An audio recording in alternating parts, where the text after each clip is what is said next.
man. Welcome to the Rundown presents the greatest NFL team ever bracket. 64 teams that we have selected, and we're going to try to whittle this down to one. All Super Bowl winners, plus some at-large teams that are in there that didn't quite make the Super Bowl or didn't quite win it, but deserve to be mentioned. Introducing the panel for today, we are in the 49ers region. You can follow this on sportscarolinamonthly.com as we update and teams win and advance in this. Of course, got Hot Rod Funderburk from the Rundown on with us right now, and from Sports. I don't forgot the name of the place that used to be there. From Sports Hub Triad, infamous personality Aaron Gabriel. One of the original members of the Rundown, rejoining us to jump into this insanity of this bracket. What's going on, man? We haven't had a chance to talk to you in a minute. Ain't nothing, man. Ain't nothing. Just working on my patchy Anthony Hamilton quarantine beard. You know what I mean? It's coming in barely. I think I might get some Rogaine for my face. I threatened my wife with it. I was like, I might try to grow a beard. She's like, don't do that. Don't even try. Because I don't even know if I can grow. I don't even know if it'll connect. I've never tried to grow a beard, but this would be the time. Yeah, that's why I'm trying it. Yeah, this is the time. It's terrible. It looks real bad, but you know what? I'm going for it. You said Anthony Hamilton. You got like the patchwork going on. I got the Paul Pierce happening. The cobwebs. Yeah. So I'm gonna explain how this bracket works to everybody. And like I said, this is the 49ers region. The 89 49ers are the one seed in this region. Aaron and Rod are going to debate each of these first round matchups. They each get a minute and 30 seconds to debate which team they think would win in this matchup. If there is a tie, where they both pick two individual teams, I will break the tie. If not, if they're consensus and they pick one, that team will move forward to the next round. The higher seed, we play underneath the higher seeds rules of their era. So if a team that's a higher seed is from 1985 and they're playing a team from 2015, we play the rules of the higher seeded team. Any questions, gentlemen? Sounds straightforward to me. No question. And I already had, scrolling down at the bottom, one of the teams there, so we might as well just start off with them, the 8 seed and the 9 seed, and we're starting off with a bang here. The 2015 Carolina Panthers taking on the 9 seed, the 1997 Denver Broncos. The 2015 Panthers, Cam Newton, MVP year. Luke Kuechly was Defensive Player of the Year. Ron Rivera, Coach of the Year. Fell short Super Bowl 50 to the Denver Broncos and Von Miller. The 97 Denver Broncos are the first Super Bowl winners for John Elway, Terrell Davis, Ed McCaffrey. Christian McCaffrey's dad was a wide receiver on that team. They had a pretty stout defense. They went 12-4. The 98 Broncos are somewhere in the 60-14 bracket the year after, when they went like 13-0 to start the season, like they were going to go undefeated. This was the first year of their 2-time Super Bowl wins. So, y'all want to flip a coin? Who goes first? Anybody want to just go ahead and jump in first, or how you want to do this? Aaron can go ahead. It don't matter. Okay, so that's fine. That's fair. All right, and Aaron, you got a minute and 30 seconds. Who you picking? Between the 2015 Panthers and the Denver Broncos. It's an interesting matchup. I like the Panthers, home team, and as a longtime Chiefs fan, it really pains me to support anything Denver Broncos, or the Denver Donkeys, as I like to refer to them. However, that 97 Broncos team was stacked, and had a former Chief on it in Neil Smith. I still haven't gotten over him leaving Kansas City for Denver. But you got John Elway, one of the first of 2 back-to-back championships. Shannon Sharpe on that team, another Hall of Famer. Terrell Davis is a Hall of Famer.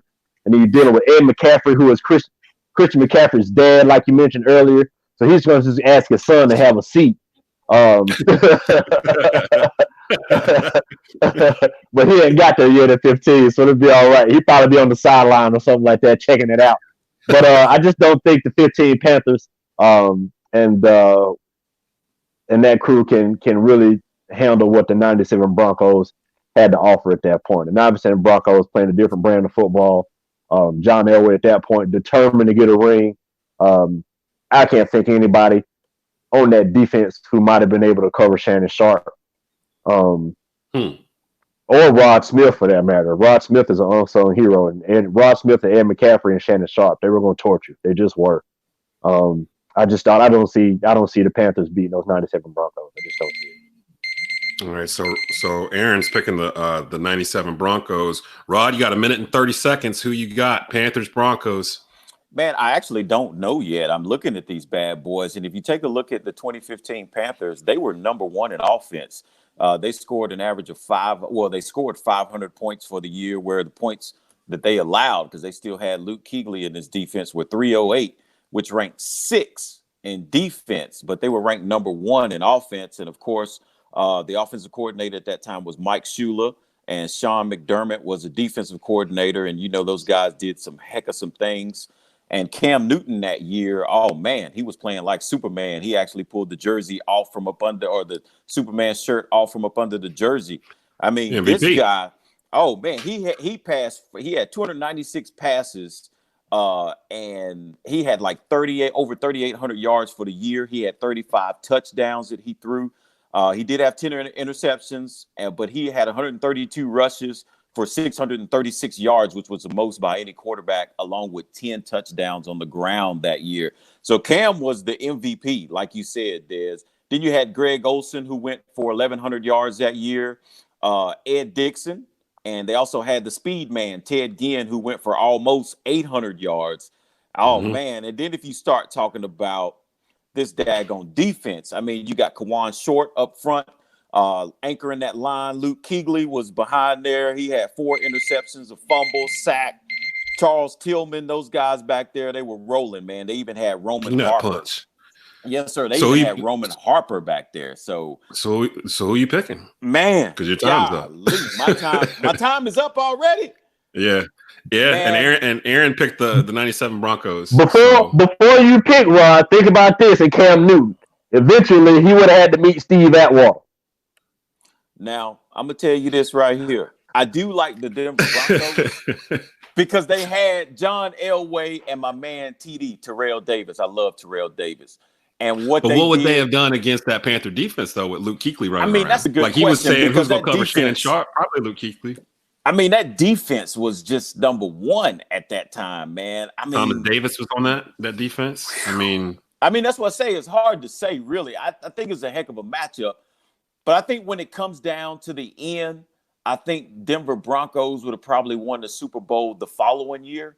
So I'm going to give that one to the North Carolina or the Carolina Panthers. I'm going to say that the Panthers would have won behind MVP quarterback Cam Newton and defensive MVP Luke Kuechly that year. I'm giving that one to the Carolina Panthers. We got a tie. I was getting worried. I thought y'all was going to throw my boys out in the first round. Like, oh, man. We're going to let you throw them out. The 97 Broncos, they're good. They were really good. I kind of look at it like that. Okay, so that 2015 Panthers team was really good on the ground, right? They were really good rushing the ball. Jonathan Stewart was a beast that year. And Cam, like, who's stopping Cam Newton that year? That year, it was kind of the year he kind of put it all together. So I'm trying to figure out on that Denver defense. You don't remember when Steve Atwater cracked Christian Okoye?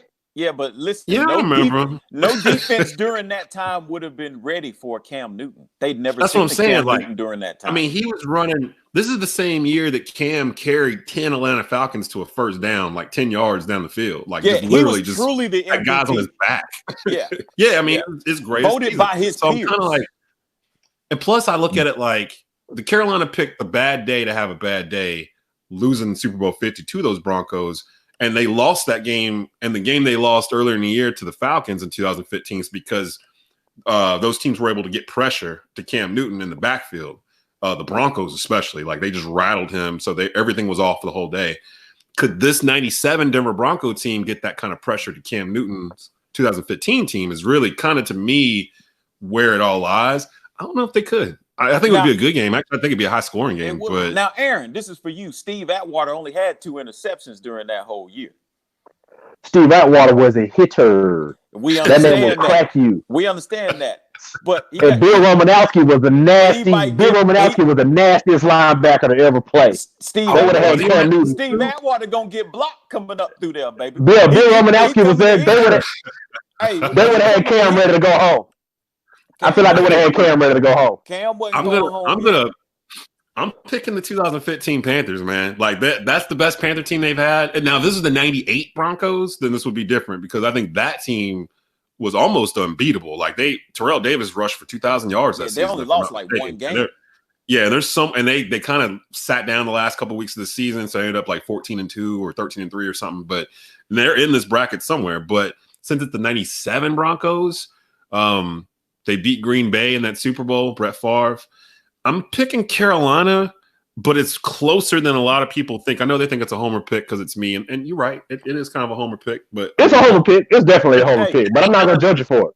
It's 8-9 feed. I'm just going to go for it. Hey, Aaron, and when Steve Atwater making tackles, guess what? We done picked up 8-9 yards. See, here we go. We're just going to drag him down the field a little bit. We're just going to drag him down. All right, so we're going to move to the next one here. It's and as we're starting, I kind of like the way we started this because it's going to be harder, in the beginning, and it should start getting a little easier as we get to the higher seeds. But this one is a 7-10 matchup. The 1980 San Diego Chargers taking on the 2019 Kansas City Chiefs. For anybody that listens to Sports Hub Triad and knows about our man Aaron Gabriel, they know that he is probably the biggest Kansas City Chief fan on earth. So I'm going to start with Rod first because I got an idea of where my man's going to go. You don't know. You don't know. Look, the 80s Chargers, Eric Coryell, they had Dan Fouts at quarterback. They had Kellen Winslow at tight end. The only reason why they didn't go to the Super Bowl that year is because they had to go to Cincinnati, and it was minus 50 degrees for the AFC Championship game, and they ended up losing that game. They're taking on the 2019 Kansas City Chiefs, who we just saw complete, utter nonsense in the playoffs, coming from behind 3 straight games. Pat Mahomes, all that good stuff. So, Rod, I'm going to start with you. And like I said, you got 1 minute and 30 seconds to say which team you think would go through. 80s Chargers, 2019 Kansas City Chiefs. Go. I mean, the Chargers were 11-5 that year. They came up short. They weren't able to win the Super Bowl. They actually lost the conference championship 27-34 to the Oakland Raiders. Of course, they did have Joe Gibbs as their offensive coordinator. But I got to tell you something. Back then, I don't think the 80 San Diego Chargers were ready for a guy like Patrick Mahomes. Hell, they ain't ready for a guy like Patrick Mahomes in 2020, 2019. Mm-hmm. We ain't even ready to see a guy like this. I mean, the way Mahomes came back in every single playoff game, being down, and I mean, you're talking about scoring, half a century of numbers on the scoreboard every time in the playoffs. That's ridiculous. I wasn't ready for Patrick Mahomes. I actually thought the San Francisco 49ers defense was going to lock him down during the Super Bowl, but obviously I was wrong. And well, I mean, they tried, but the scoreboard read otherwise. And of course, Mahomes was a guy who waited his time. He's a likable guy. He makes passes, that you haven't seen before. Puts you in the state of mind of an Aaron Rodgers, as well as a little bit of a Jackson, who's over there with the Baltimore Ravens. So he's a heck of a competitor. He can get outside the pocket. He's mobile. And then he has that leadership quality, the intangible, where he can galvanize a team and they want to come and play with him as well as for him. So I've got to go with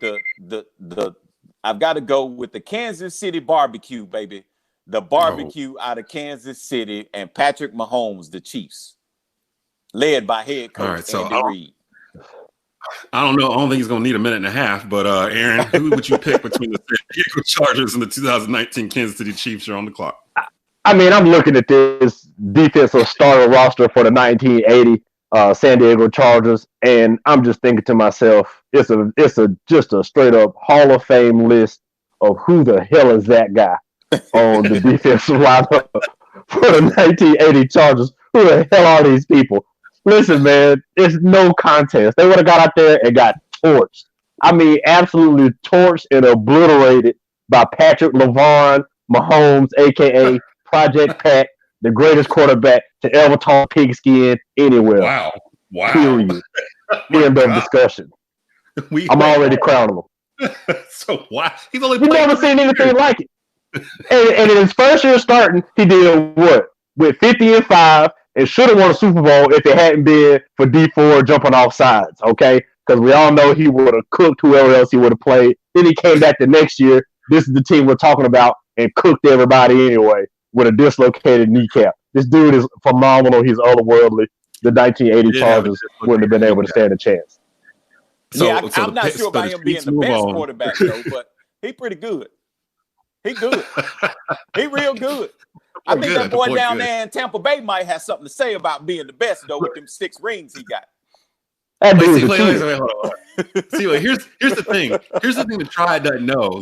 Like me and Aaron produced the drive with Josh Graham, and the Triad doesn't know that me and Aaron would have conversations in the booth like throughout the entire show that sometimes would have nothing to do with whatever was going on during the show, and a lot of it was him trying to convince me that Pat Mahomes was the truth. And like I spent the whole year with this dude, basically saying, "Nah, he ain't it. It's only been a year. It's only been 2 years. He only threw 50 touchdowns. Now he only threw that ball across his body without looking. Like that's nothing. I mean, that's whatever." And like it just his resume kept piling up. Like like it got to a point where I couldn't deny him anymore. And then I'm finally like on the train, and this dude is behind like 2-3 touchdowns every game I start watching in the playoffs, and then they come back and win them all. And I'm like, what is going on? Like, why are y'all so scared of this dude? Like, they can't defend him for some reason. And I'm done with the whole doubting the Chiefs and Pat Mahomes thing. Like, give that man his $200 million or whatever he's about to get here in the next year. And y'all gonna be real mad when they take a team. You can be real mad when they take a team friendly deal. Hey, he better take a team friendly deal if he wants some more Super Bowls. Man, hey, you looking at the next $40 million man right there? Maybe actually 40 sounds low. 45, maybe. I don't know. Pay that man whatever you want. They're gonna have to give him whatever. They need to do it now because he come in next year and win another one. $50 million. Give that man the franchise. Give him the franchise. Here's some ownership shares. He good. Pat, go ahead. God, the man. Kansas City Pats. So they move on to the second round. The next matchup here actually is a pretty good one. The 6th seed, the 6th seed is the 2003 New England Patriots, 14-2. They beat the Carolina Panthers in the Super Bowl 38, I believe, in Houston, taking on the 1992 San Francisco 49ers. That 49ers team did not win the Super Bowl. They actually had home field advantage in the NFC and lost to the Dallas Cowboys, who are a 1 seed over in another bracket of ours, the 92 Cowboys. But that 49ers team, I think that was the first year Steve Young really took over at quarterback. Jerry Rice. I mean, y'all know the names. Like pretty much all these guys the 49ers had to go 14-2 in the NFC in the early 90s. We talked about this on the earlier rundown, Rod, about just the NFC East in the early 90s had the Cowboys emerging. The Giants won a Super Bowl in 1990. The Redskins won in 91. Yep. The Eagles had probably the nastiest defense in the whole league in the front with, Clyde Simmons and Reggie White and Jerome Brown and all those guys up front. And they were the 4th best team in that division. And that's early 90s. So the 49ers to make it through the NFC at 14-2 that year. They weren't slouches. So both these teams were 14-2. We'll start with you, Aaron. 2003 New England Patriots taking on the 92 49ers. And hold on, let me get that for you. Yeah, it's going. Yeah, and you're on the clock. Yeah, this is a tough one. It really is. Do the Patriots have the video camera set up and all that stuff? Because if they got that stuff set up, well, that's a great point because they are the higher seed. So they got the video cameras. So if the Patriots have all their tools, all their tools at their disposal, the spies and the video cameras and all that jazz, I might have to lean towards the Pats only because specifically these 2003 Patriots were hard to pin down. Like you really didn't know how they were beating you. They had defense with Teddy Bruschi and Willie McGinnis was running around. Ty Law, Mike Vrabel running around. Rodney Harrison, safety that I really admire running around. And then you weren't sure what you had in Tom Brady, but he was just cutting you up, and you had no idea how he was doing it. Talking to Troy Brown and Deion Branch. So I think I'm probably going to lean towards the 03 Patriots here with the video cameras. Okay. I agree with that. That Patriots team was probably some of the better defenses that Bill Belichick had at the beginning of their run And to me, that's actually Super Bowl 38 is one of the best Super Bowls ever. That second half between the Panthers and the Patriots going back and forth. Delhomme versus Brady. That's good stuff. Rod, what say you? Who did you pick, Aaron? Patriots? I went Patriots. Aaron, excuse me. Rod. Yeah, it's kind of hard to go against the Patriots. Like you said, man, Tom Brady was throwing to Deion Branch. He was throwing to Troy Brown. He had Daniel Graham at tight end. And then the big nasties up front who were protecting them. I know you guys remember Matt Light and Damian Woody. I mean, those guys were the truth during that time. And then if you go to the defensive side of the ball, where he had Bobby Hamilton, who was a New England Patriots 6th pick, and he was a defensive end. They also had big, tall Richard Seymour, who was also a first-round pick back in 91 for the San Francisco 49ers. And, I mean, these guys, they were big up front. Ted Washington was at nose guard, so you couldn't hardly move him. He was a big boy, so that was a run stopper. You had Willie McGinnis at the linebacker. You had Ty Law in the back in the defensive backfield along with Rodney Harrison, who would hit you as well as intercept the ball. I mean, the Patriots only lost 2 games that year. And these guys were rolling. And granted, they did beat the Carolina Panthers in the Super Bowl, which I hate that they beat the Carolina Panthers, because the Carolina is the home team. But, I mean, New England was the truth. And although, Joe Montana had his squad and they were doing their thing, they didn't quite make it to the Super Bowl. And they didn't. Actually, it wouldn't be Montana. It was Steve Young. Steve Young was Steve Young's team during that time? 92. Oh, excuse me. I was thinking Montana I was thinking that was Montana's last year. So Montana was with Kansas City that year then, huh? Yeah. Okay. And matter of fact, I think they might have got to the AFC Championship game that year in 92. Yeah, so Montana was with Kansas City, and Steve Young was just coming on as a lefty, and it would be his time pretty soon. So, yeah, I don't think they would quite make it out of the field with the New England Patriots. I think the Patriots win this game, 2003 Pats. That's interesting, because I actually expected a little bit more debate on this one just for the 49ers side, because that 49ers team, man, they had Jerry Rice and John Taylor at wide receiver. Ricky Waters was the running back, and I think he rushed over 1,000 yards. I mean, they had a good team. Don't get me wrong, Des. Yeah, it was a lot of guys because the 94 team is the one that won the Super Bowl. Right. And this is kind of the same roster, just 2 years before that 94 team when they added Deion. So I can kind of see it. The Patriots seems like they're more of a lunch pail type of team. And they won the Super Bowl. Like with me, you're kind of behind the 8 ball a little bit if you don't win the Super Bowl. Right. Well, yeah, right. Exactly. The 49ers did not win the Super Bowl that year. And they lost the NFC Championship game at home to the Cowboys. So yeah, and I mean, that's going to happen. Yeah. So, Then again, these 03 Patriots, they got to the Super Bowl. Is that the same? No. I'm thinking the Patriots Raiders game. That was the year prior when they you talking Tuck Rule 99. You talk about the right? Yeah, that was the year before. Tuck Rule. The Snow Bowl. And they're in there somewhere. So I moved the Pats ahead. So they've moved on. So if you're just now joining us, we're in the middle of the first round of the greatest NFL team ever. We are in the 49ers bracket, and we're just kind of trucking along here. Got Aaron Gabriel from Sports Hub Triad and Rod Funderburk here with me. The next round actually is a pretty good matchup here also. The 94 49ers, somehow have them we just talked about them. They're a 5 seed.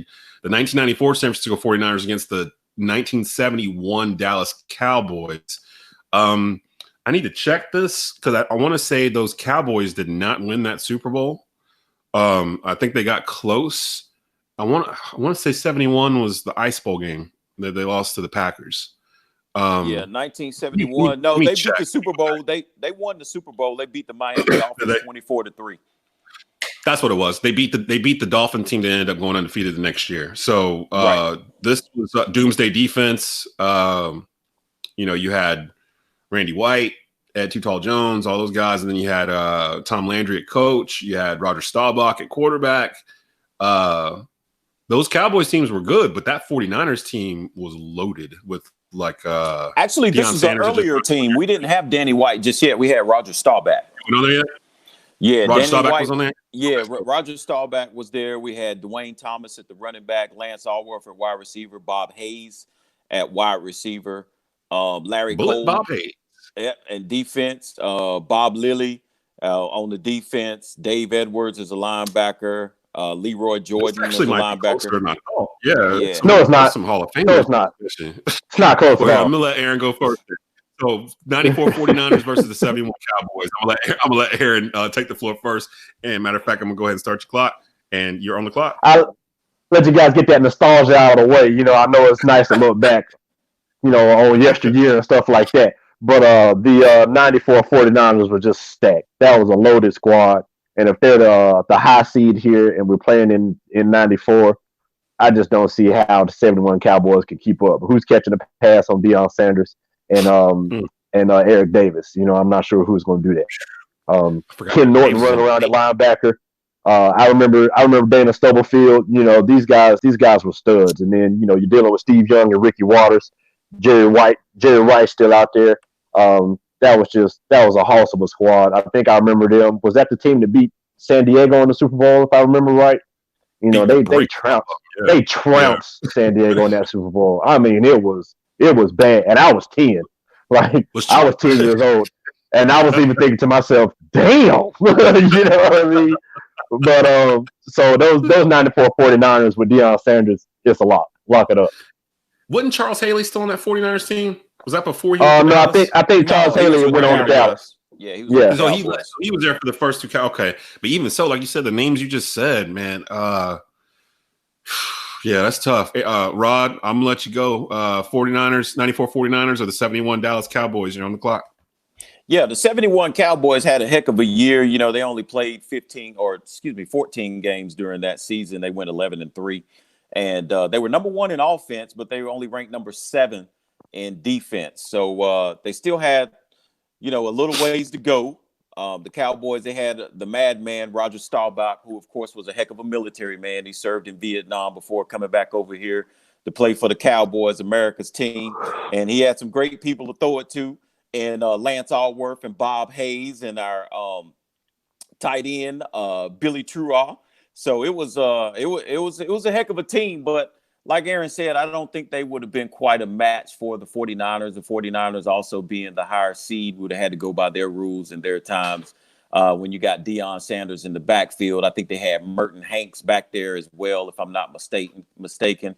And Merton Hanks kind of took Ronnie Lott's place. And Merton Hanks was the guy who had the long neck who used to do the duck walk whenever he hit somebody. So I don't know if you remember Merton Hanks. I forgot about Merton Hanks. Yeah, totally forgot Merton about Hanks dude. was on there. Yeah, man. So he was a replacement of old Ronnie Lott. But they had a heck of a defense. They had a heck of a offense. And Steve Young was able to get over any hump that he may have had.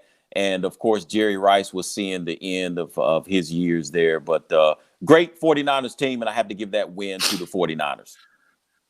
All right, so we got unanimous there for the Niners. Yeah, I kind of agree. That was probably one of the better. That might be like the second best 49er team of all time, the 94 one.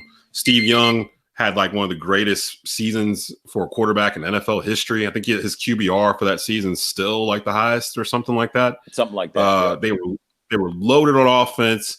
And Deion, basically, they signed Deion to get past the Cowboys. And because it was really back then, because I was early 90s, I was 13, 14, 15. And like that was when I was really getting into the NFL. And it was 49ers Cowboys. That was the rivalry. Oh, every year. When they played. Every year. It was like a must-see TV. And Deion took that rivalry over the top. Like when he joined the 49ers, I hated the 49ers before he got there. I really hated them after he got there because they got swagger like after he arrived. Like the defense was just like bullying people like the whole year. And then the offense, you couldn't stop them. It felt like every time they went out there, they was going to score touchdowns. So I hated that team. Deion was instant swag. I mean, as soon as you got somebody that's locking down, he's locking down an entire part of the field. So you got somebody that's locking down an entire part of the field. Of course, the rest of your defense is just out there having the ball. You know? Yeah, and they don't even have cornerbacks like that anymore. Yeah, and then you pray they don't play Deion on special teams. Oh yeah, if they put Deion back there to get a punt, to return punts, yeah. everybody watching and everybody in the stadium already knew. Like, okay, It's gonna be some high stepping. Yeah, high stepping. And like I that. love Deion. I was so Yeah, happy when he like that, was only man. there for a year and then left and came to the Cowboys. So the 49ers move on. Let's see what we got here. So getting down to the high seeds at the top, the 19 Oakland Raiders taking on the 2000 Baltimore Ravens. This is actually an interesting one because that 76 Oakland Raiders team went 13-1. This is in the middle of the 70s where it was basically Raiders and Steelers and the Dolphins winning like all the Super Bowls. And this Raiders team was just really, really good against a 2000 Baltimore Ravens team that may have been one of the best defenses of all time, led by Ray Lewis, Tony Siragusa, and all those guys up front. Rod, I'm going to let you go first on this one. Who would you be taking here between the number 4 seed Oakland Raiders and the 2000 Baltimore Ravens? Now, keep in mind, the Oakland Raiders are the high seed here, so we play underneath 1976 rules, but that might actually benefit the Baltimore Ravens defense because they can murder somebody on the field with these rules. So how does that go into your decision here for who would advance? Yeah, I think you're actually right. This would be an advantage to the Baltimore Ravens, but the Raiders has only scored 350 points, which was 4th in the NFL during that time, and their defense gave up just under 250 points, which was actually 12th in the NFL during that time. And during that time, the ball stayed on the ground quite a bit. Although Ken Stabler was a heck of a quarterback, he had over 2,700 yards passing that year, but he did have 17 interceptions along with 27 touchdowns. And he would rush a little bit. He was no Cam Newton. He did have 7 rushes that year for -2 yards, but he did have 1 touchdown. So he wasn't too bad. And, of course, you had old Art Shell as a lineman protecting him. You had Gene Upshaw also on that line. So you had some guys up on the line there. You also had the line is like Hall of Fame. Yeah. Yes, sir. It was definitely Hall of Fame, man. And but I don't know, man. I'm not sure if they could handle those 2000 Baltimore Ravens, because you're talking about a Baltimore Ravens defense who was led by none other than Ray Lewis. Granted, you got Trent Dilfer at quarterback, but you also had Jamal Lewis at running back, who rushed for over 1,300 yards that year. Then you had Shannon Sharp at tight end. So that was a heck of an offense for the Raiders. Like you said, you had Tony Siragusa, you had Sam Adams up front, you had Ray Lewis in the middle, you had Sharper behind him, you had Dwayne Starks as a cornerback, you had Rod Woodson on that team as a quarterback. Rod Woodson had 4 interceptions and 3 fumble recoveries. So during that time, with that heck of a defense from Baltimore, we're losing. Fumble on the play. Fumble. I done told Rod we got to get him a phone. Like, you got to get me a phone holder or something like that. Some kind of tripod thing. Yeah, I get excited when we talk about defense, baby. Fumble. But the Baltimore Ravens, I'm giving it to Ray Lou, my man, Ray Lou. Wow. Okay. So we got to vote for the Ravens. Aaron, you're on the clock. Who you got between the 76 Raiders and the 2000 Baltimore Ravens? Yeah, I have to agree with Rod on that one. Even though they're playing under 76 rules, I think Ray Lewis and Ed Reed and company would have been just fine playing under, maybe some rougher rules, so to speak. Dealing with a Hall of got there yet, just so you know. Oh, Ed Reed, yeah. You're talking Rod Woodson. Rod Woodson was still there. Rod Woodson. Oh man, I forgot he was on that defense. Yeah, I mean, either way, it's still a formidable defense, to say the least. I really think I'm not that impressed by Ken Stabler, to tell you the truth. And this may just be the Chiefs fan in me hating on some Raiders. He did have -2 yards rushing. You know what I mean? I really think he doesn't scare me, and I really think Trent Dilfer on a good day and Ken Stabler could be a wash, And then I got to take Jamal Lewis, Raka Ismail, and Shannon Sharp on this team as well. You know what I mean, at tight end. And then like we already mentioned, that defense was just ridiculous. And we didn't even mention Peter Bulware on that defense either. Yeah, it was just a ridiculous defense. So I don't think the Raiders, even though they were coached by a legendary coach in John Madden, I really don't think they would have had. I think that 2000s Ravens defense was a team of destiny. They were going to get it done regardless.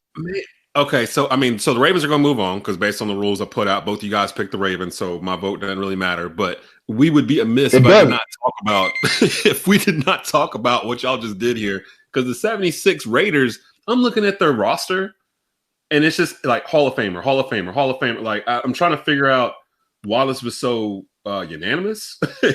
Just on their defense, they had, oh my god, oh my god, George Atkinson, Willie Brown, Jack Tatum. I The mean, punter, this could be the punter is in the Hall of Fame. He's the only kicker in the Hall of Fame. Ray Guy. this could be because I've never seen the 76 Raiders play football and screw the Raiders. At least you're being real. You're being honest about it. I mean, the Chiefs fan here. Ted Hendricks was on that team. Art Shell's in the Hall of Fame. Gene Utzall's in the Hall of Fame. I don't know if Ken Stabler's in the Hall of Fame or not. Fred Biletnikoff's in the Hall of Fame. Cliff Branch. Dave Casper's considered one of the greatest tight ends of all time. Like, I mean, this might be the best Raiders team they've ever had. And you guys were just like, nah.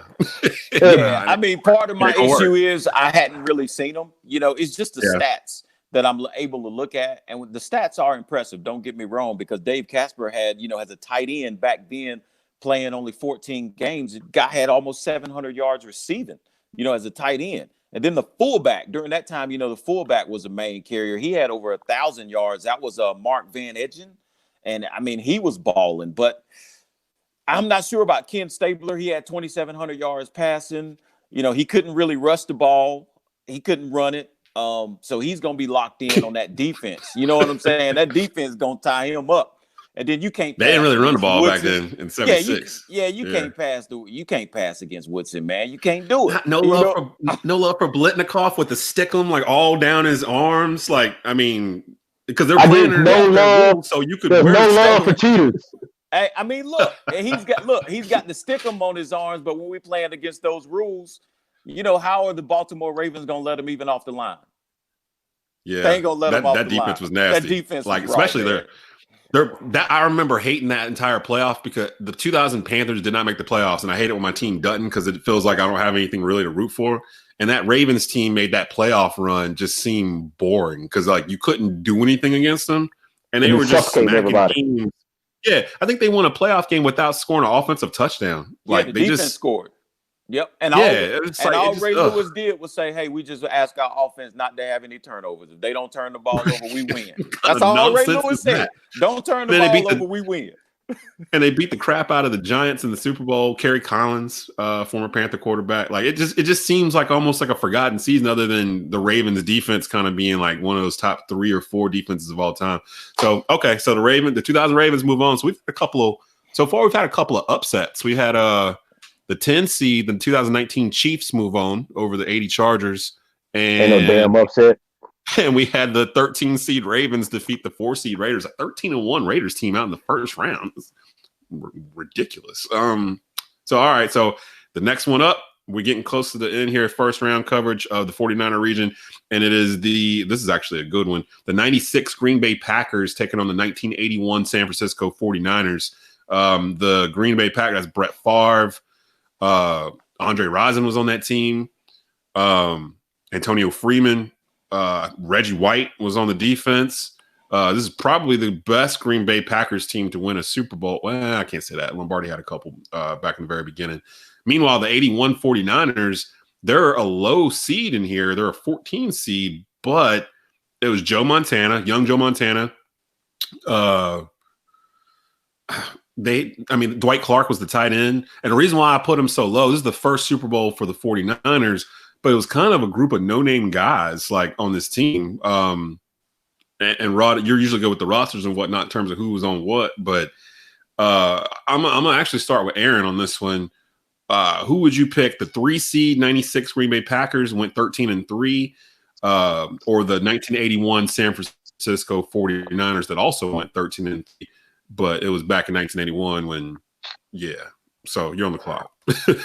I think the qualifier or the eliminator for me here would be the fact that the Green Bay Packers of 96 are the higher seed.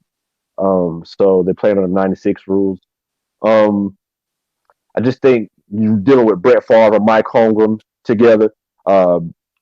throwing the ball to the likes of Antonio Freeman and Robert Brooks, like you mentioned. And then on that defense, you got the minister of defense. Reggie White, big 9-2 out there wrecking shop. And that dude, Reggie White, was a game destroyer. I mean, he would just tear your game plan to shreds. And I just don't Gilbert see. Brown was on the line too. Gilbert Brown. I don't see. Yeah, I don't see Joe Montana getting away from any of that. They would have made life a living hell for Joe Montana. I think they would have got theirs, but I think in a close matchup, I think the 96 Green Bay Packers and Brett Favre, one of my favorite quarterbacks of all time, gets it done. And that 96 Packers team, they had a thing going on against like the Cowboys, because the Cowboys had just won their third in 4 years in 95. So they were kind of dethroning them. The 49ers were still out there. Steve Young, Jerry Rice, and all them guys. Jerry Rice was still with the 49ers. I want to say Terrell Owens was on that team by that point in 96. So they were out there. But yeah, I mean, this 81 49ers team is kind of the same thing like we just said a minute ago with the 76 Raiders, that we hadn't seen them. So maybe we're not giving them enough credit. I've always looked at this 81 49er team as like the lesser of the 49er teams that won a Super Bowl, because it's really all you ever see from them is the catch, the Montana to Dwight Clark on the Cowboys in the NFC Championship game. So it's kind of like you don't really know. And I knowing I'm about to go ask a Cowboy fan who to pick out of these two, I kind of have a good idea of where he's about to roll. But Rod, who would you pick, 96 Packers or 81 49ers to advance? Yeah, you already know what time it is. Joe Montana. Joe Montana, he did his thing. He threw for over 3,500 yards. He had Dwight Clark to throw it to, as well as Freddie Solomon during that time. And Freddie Solomon. Yeah, man. Randy Cross as well. I think Randy Cross was a Hall of Famer. And I think he was. He was. And then on the defense, you had Jim Stuckey.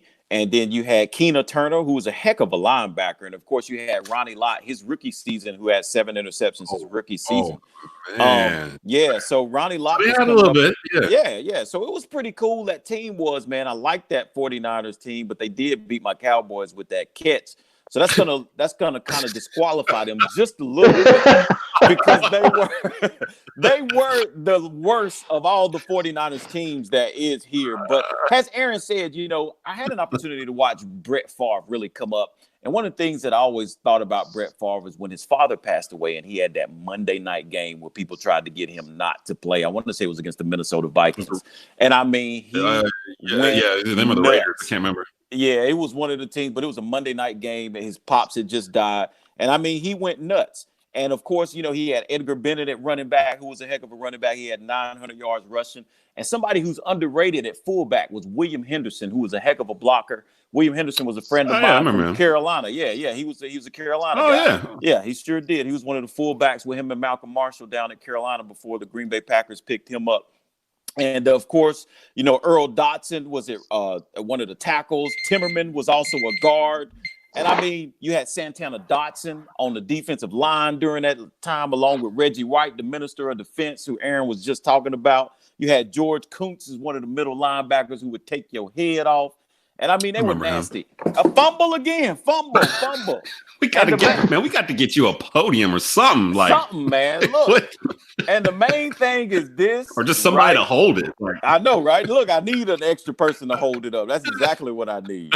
But yeah, man. But the main thing is I was so disappointed because I felt the Green Bay Packers should have won 2 Super Bowls in a row. But they did not, because I think the next year they lost to the Denver Broncos. The Denver Broncos, who were also in this region, if I'm not mistaken. Yeah, they lost to the Panthers earlier on in this region. Yeah, so. And I was looking for Green Bay to win 2 Super Bowls in a row, but they didn't. They only got this one with Brett Favre. So I'm going to keep them rolling in the playoffs along with Aaron Gabriel and give it to the Green Bay Packers.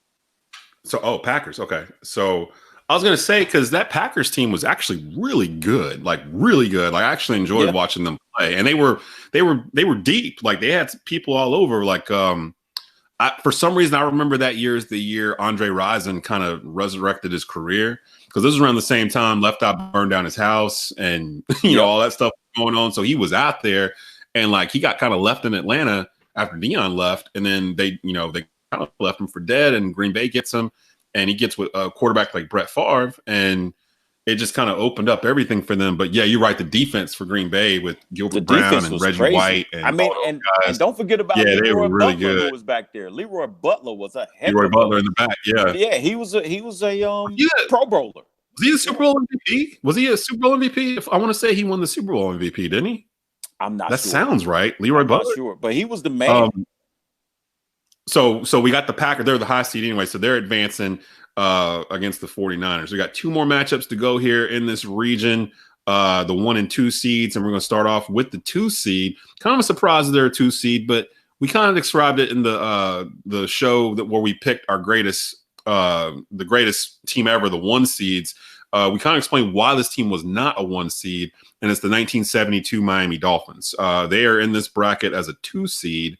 Of course, they went 14-0, the only team to go undefeated regular season and win a Super Bowl, taking on the 2018 New England Patriots, who were 11-5 on the year. And this is the team that that beat the Rams like 9-6 or whatever it was in the Super Bowl that year.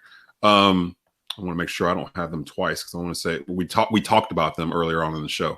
But we'll start with you. 72 Miami Dolphins. Me and you had talked about how we felt like the 73 Dolphins were actually a better team than the 72 Dolphins, but they lost 2 games. They're floating around in this bracket somewhere also, just in a different region. This team, we got to give them credit. They went undefeated, but I went back and looked, and I didn't realize that the 72 Dolphins feasted on AFC teams because this was only the second year that the AFC and NFC had merged. Right. So most of the Miami schedule was like these fledgling AFL teams that weren't really good, and they kind of feasted on them versus this 2018 New England Patriots team that was just basically lunch bucket, 11-5. It was really Brady and Gronk for most of that season. It felt like. I'm trying to think of who was like the main guys on that team, and I'm kind of drawing a blank as to how they even did it, but it's the Patriots, so you kind of expected them there anyway. So I'm gonna give you 1 minute and 30 seconds to make a choice. It's actually might be a little bit hard I originally thought when I matched them together, but you're on the clock. 72 Dolphins, 2018 New England Patriots. Hey man, 72 Dolphins went 14-0. They were number 1 in offense, points scored, and number 1 in defense, points allowed. That's a heck of a combination that will allow you to go 14-0. And I'd like to give a shout out to Don Shula, who has passed away. May Don Shula rest in peace. He was a heck of a coach and did a lot for the Dolphins as well as the NFL itself. And of course, Larry Zonka was on this team, who was the man. Larry Zonka had rushed for almost 1,200 yards that year. He had catches. He could catch the ball out the backfield. He could run it. He could do it all. And Earl Morrall was the quarterback for the Dolphins that year. They had a pretty decent defense. Like I said, the defense was good. The defense was ranked number 1. And I know, we talk about the New England Patriots and everything that they've done, but the New England Patriots had 5 losses this year. They had a heck of a team in 2018. They went to the Super Bowl, which was the ugliest Super Bowl I had ever seen. Really, the Rams probably should have won that Super Bowl. That's the worst Super Bowl ever. You know what I mean? But I'm going to tell you something. Fumble again, guys. Right. I'm gonna tell you something. I don't know what's going on, man. I keep hitting the desk when we're talking about defense. When you have an undefeated season, that tells me that you find a way to win, regardless of who you're up against. Yeah, your stats may not look that great. Yeah, it looks like you're running it, but sometimes in the playoffs and it's time to win the championship, you got to ground and pound, which is the Panthers' motto. You got to keep rolling. You got to grind it out. And somehow the Dolphins were able to do that. They went undefeated. So I'm going to give this Dolphins team some love because they found a way to win. And I think had they played the 2018 New England Patriots in the same Super Bowl, they would have beaten them because I think they would have scored more than the little points that were scored in that particular game. So this one I'm going with the 72 Miami Dolphins. Rest in peace, Don Shula. Wow. Okay. So 1 vote for the Dolphins. Aaron, what say you? 1972 Dolphins taking on the 2018 New England Patriots, playing underneath the 72 Dolphins era rules, and you're on the clock. Yeah, and that's key because there's no videotapes, no video cameras for the sideline in 1972. And that's really gonna put a cramp in the Patriots style. We know what they like to do. I ain't told no lies. Y'all laughing like I'm telling lies. I ain't told no lies. You got it. Anytime a team goes undefeated and they're the only team to go undefeated and win a Super Bowl, you got to give them the benefit of the doubt. You just have to. The team fielded 2,000-yard rushers, like Rob mentioned earlier, in Larry Zonka and also Mercury Morris, who was often forgotten about running back. Also had Paul Warfield out there catching passes as well. So they were pretty stacked. I mean, this team went undefeated. They went undefeated, and there's really not much else you can say. Meanwhile, those 2018 Patriots were the beneficiaries of D4 jumping off sides to keep their playoff hopes alive. Yeah, there it is. Because Tom Brady threw that pick. He threw an interception, and there was a before the snap whistle that brought it back. So let's not forget. And then they got to the Super Bowl and stunk it up. All right, so let's not forget that either. We should be talking about back-to-back Kansas City Chiefs Super Bowl champions, but that's neither here nor there. I'll digress and just go ahead and say the 72 Dolphins. I didn't even plan this bracket out this way, but it kind of just worked out that way where the Chiefs were in here and then these Pats were in here. And so, yeah, so it kind of worked itself out. I mean, you kind of got to give it to these Dolphins. I mean, the only team still to this day to go through a regular season undefeated and then win 3 games to win the Super Bowl. Still popping champagne, baby. Still popping champagne every year. No name defense and everything else. Like I'm a little worried about them as we get further into the bracket because they're going to run across somebody eventually that's just going to be, noticeable, I think. But I got to agree with that. Yeah, the 72 Dolphins. But they could survive, man. The 72 Dolphins could survive more than likely unless they come across another number 1 seed. We're playing with their rules.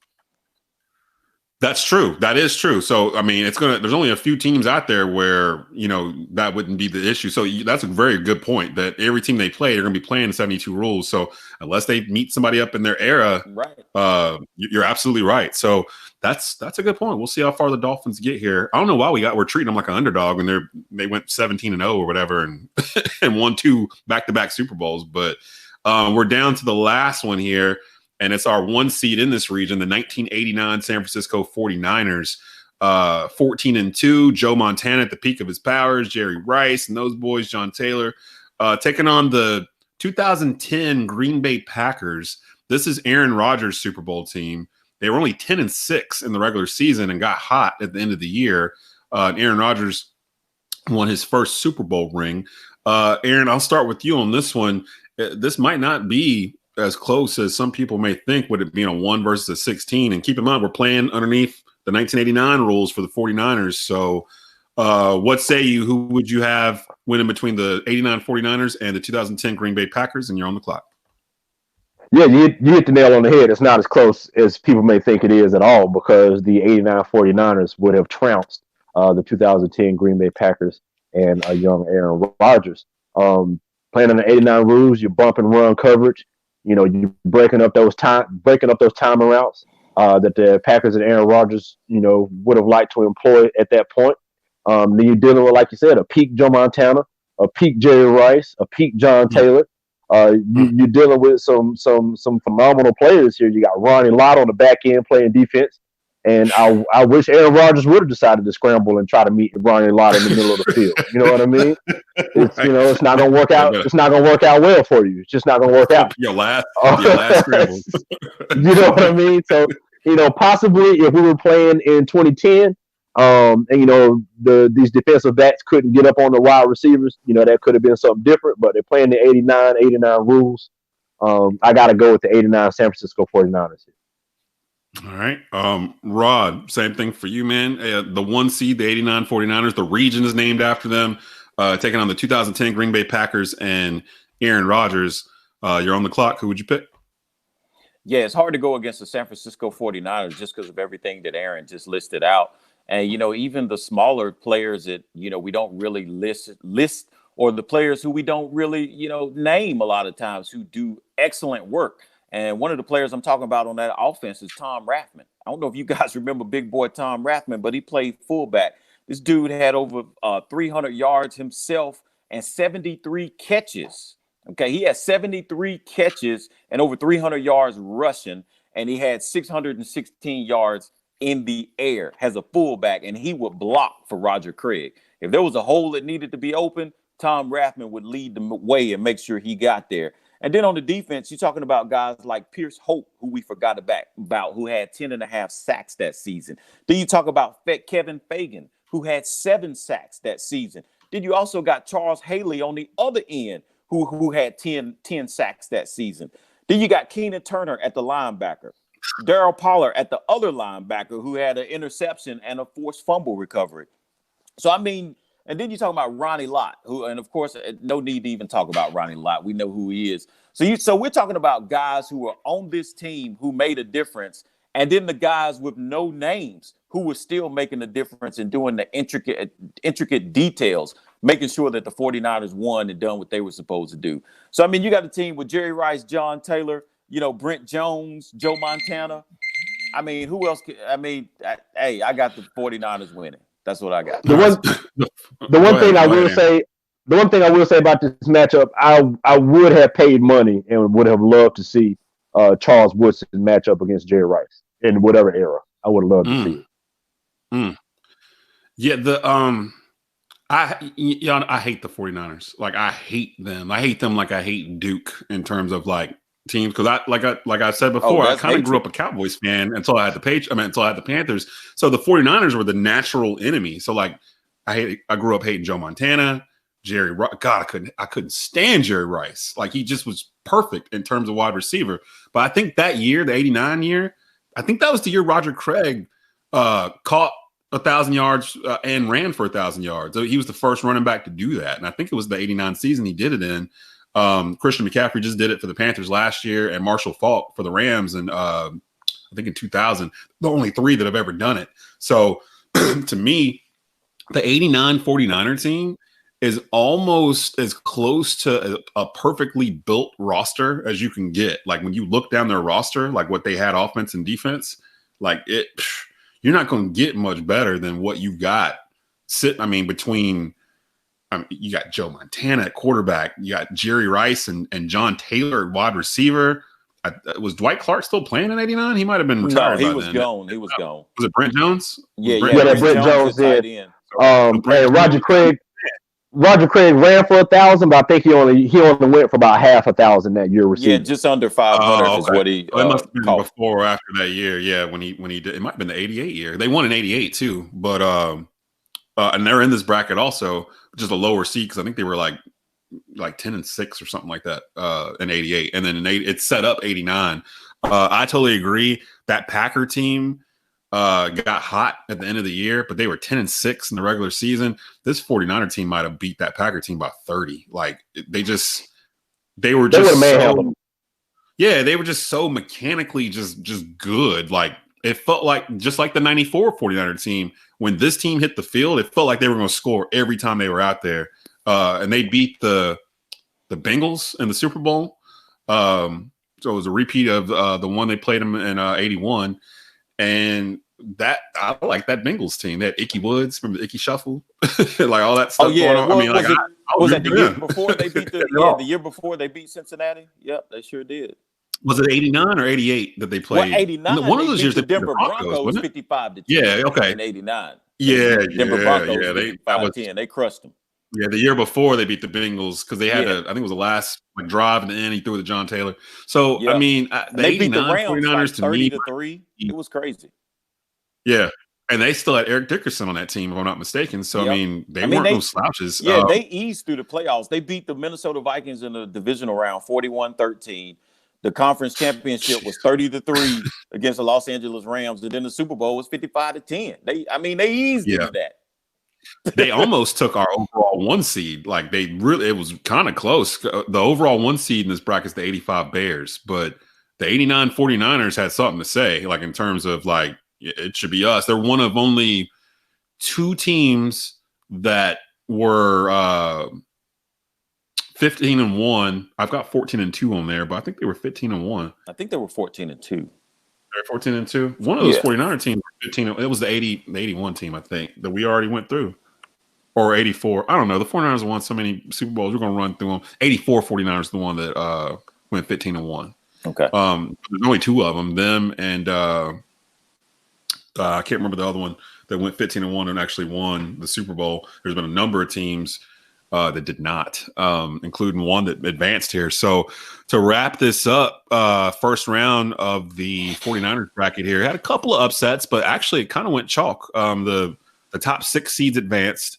The 1 seed, the 89 49ers, the 2 seed, the 72 Dolphins, the 3 seed, the 96 Packers, the 4 seed, the Baltimore Ravens from 2000, the 5 seed, the 94 49ers, and the 6th seed, the 2003 New England Patriots.